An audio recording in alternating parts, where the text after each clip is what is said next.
Well, it's good to be here, folks. I knew that it was a little bit of a hassle to get here with Husker Harvest Days and stuff going on, but I had confirmation that I was going to the right place yesterday because as we were coming out yesterday, I'd gotten a call from Corteva.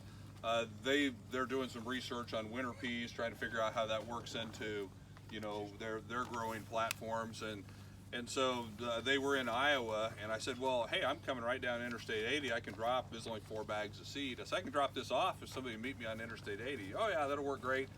Save us 150 bucks shipping. So I met the gal there at the rest stop, and she asked what we were doing out here, and I said, oh, we're going to a field day up at Cedar Falls area. And oh, well, who's putting that on? And I said, well, Bob Recker. And she's like, oh, her eyes just got big. And I said, do you know Bob? And she says, well, he wouldn't know me, but he's kind of a legend in kind of a quirky agricultural way. so you had to do that. I had to do that. That's too good of a story not to share. Got 2 more times to do it. Yeah. So I just thought that was pretty funny. So Bob, you don't even know how famous you are. I enjoy working with people like Bob and with Graham and Lauren, people that aren't afraid to try new things, because people that are afraid to try new things, are always dependent upon learning from others. And that's not necessarily all bad, but somebody's got to be out there on that bleeding edge and trying things, on a smaller scale, so we can see what works and what doesn't. And obviously, there's things here that didn't work, but there's a lot of things that we can learn. Just some of my initial observations here would be that I think a lot of the loss of production that we're seeing probably it's as much as anything from the cold turkey effect of weaning off all of the synthetics, more so than any competition from the cover crops. Or certainly that exacerbated the situation when the cover crop got really good. But when you look at the 30-inch corn with no cover crops, there's going to be a little bit, small nubbin ears and stuff out here. But I would, as I look at this, I would say, well, we should have done something ahead of time to better prepare the soil for going cold turkey. And so what a lot of people have done in making that transition, you either don't go cold turkey, and I know Christine Jones talks a lot about, you never want to reduce your nitrogen more than 50% of what it's been used to.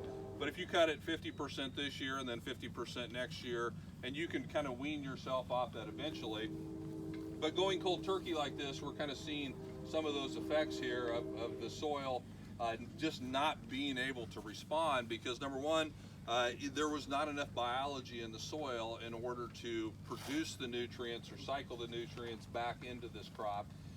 So you either don't reduce your nitrogen and your synthetic inputs all the way at first, or the other option that I've seen be very successful with people, and you can kind of get there in 1 year, and that would be to kind of do like the cover crop that you see down there with the millet, growing really well, and we'll be looking at it here in a little bit.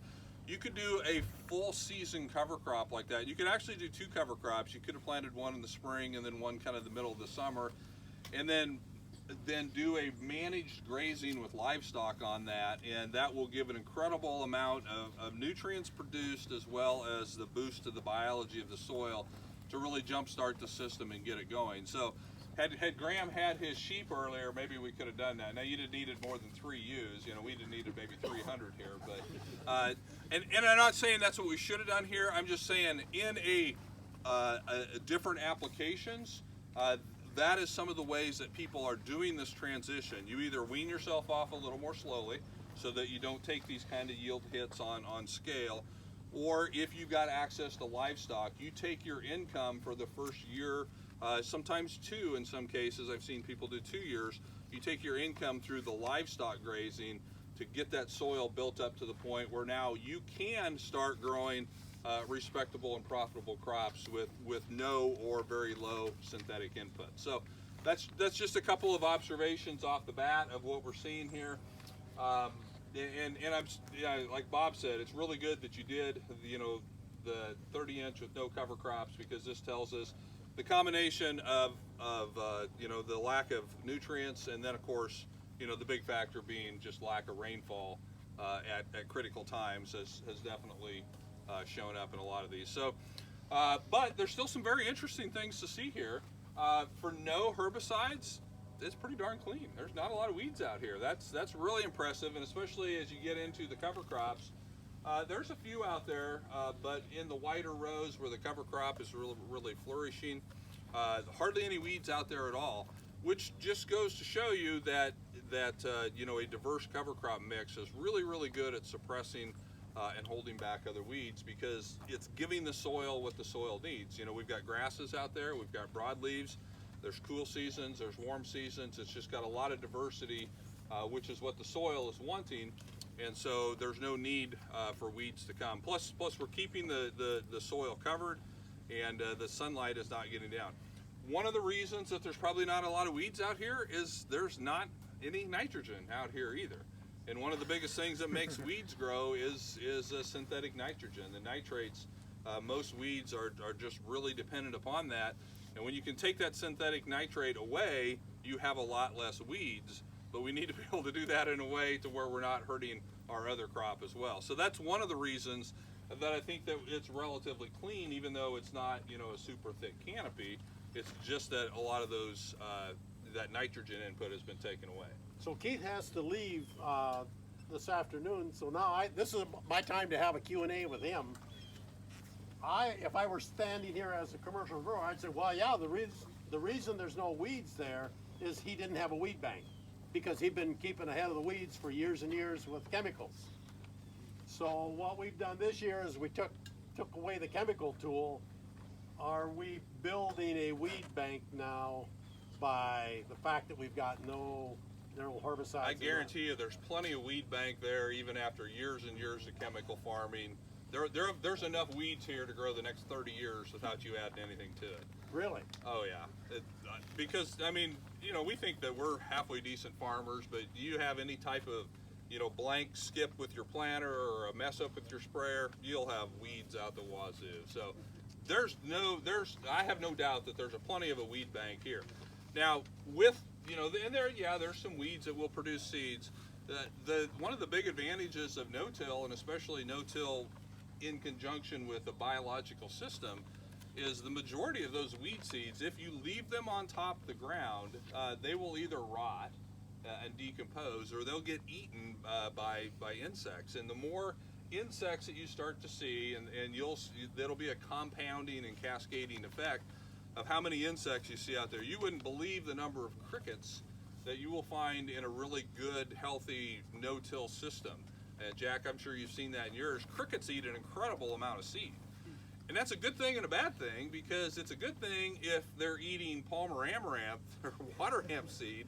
It's kind of a bad thing if you hired the drone and you just went out there and spread a bunch of clover and annual ryegrass seed, and now you got all the crickets out there eating it, because that does happen too.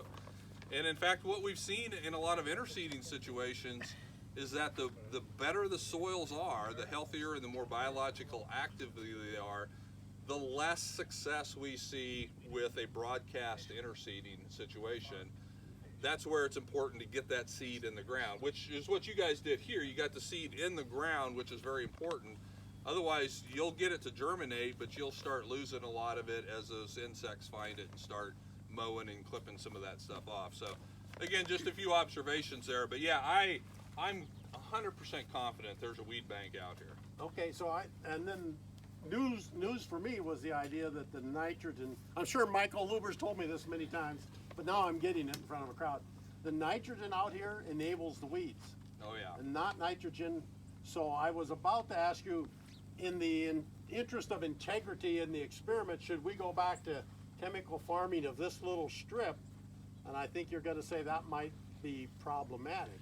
I think it would be interesting if you wanted to take a strip and do traditional chemical farming. I would leave this strip, or I'd leave at least a strip to where it is a true baseline, no or low inputs, but no cover crops.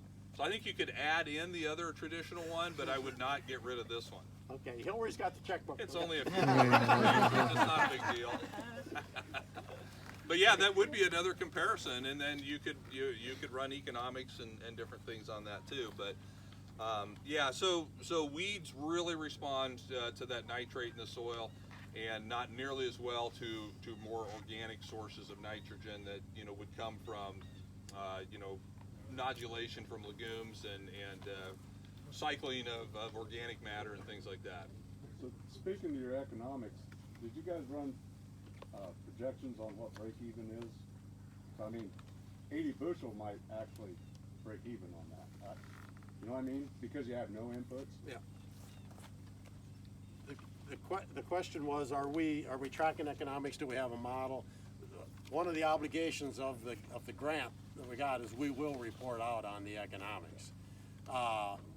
We're not in a position to talk about that now, but I mean, ground was rented, cash rent, so we have a baseline there, and and we went with commercial good, we think really good seed, and all that. So we're trying to keep track of it. It is not going to be a pretty financial picture for a little while. Sorry, Graham. But you're not counting his sheep and his chickens and everything else. Right. Trees, flat, honey. Yeah. So the true economic picture is not just going to be what happens this year, but what happens next year and the subsequent year, and as your sheep herd grows and you can start to roll more income. It could be very you could never grow corn or beans on this again, and it could be tremendously profitable with livestock. And you'll improve soil so much faster with livestock integration, properly done livestock integration. And I think we even talked last night about I would consider even taking some of this to some perennials, do some cool season perennial pastures. And we've seen tremendous success with people putting in what we would call a short rotation perennial. So we're not spending $150, $180 an acre putting in big blue stem and Indian grass and switch, which takes 3 years to really get into production. We'll spend $75 to $85 an acre and put in orchard grass and improved tall fescues and clovers and alfalfa and chicory and plantain, and that's productive in year one. And you do that for 5 years and then come back and grow a crop, it'll be the best crop you ever grew, coming out of that perennial sequence back into cropping. And so you can only do that if you've got livestock or access to livestock, but that's a very popular, that's a very standard practice in a lot of the South American countries where they don't have access to the synthetic inputs. Their input is that 5, 6, 7 year perennial sequence where they're building all those nutrients into the soil. They're eradicating weed bank, with the perennial sequence, and then they'll come out of that and farm it for 3 or 4 years and kind of pull all the nutrients out. They'll rebuild the weed bank, and then they'll go back to a perennial. So Keith, with some of this and some of my observations, and my goal in doing 60s is to stimulate natural nutrient cycling. Can you kind of speak to that and to diversification and choosing seeding mixes based on what it does for nutrient impact? Yeah, so maybe we should just walk down here and kind of look at some of that.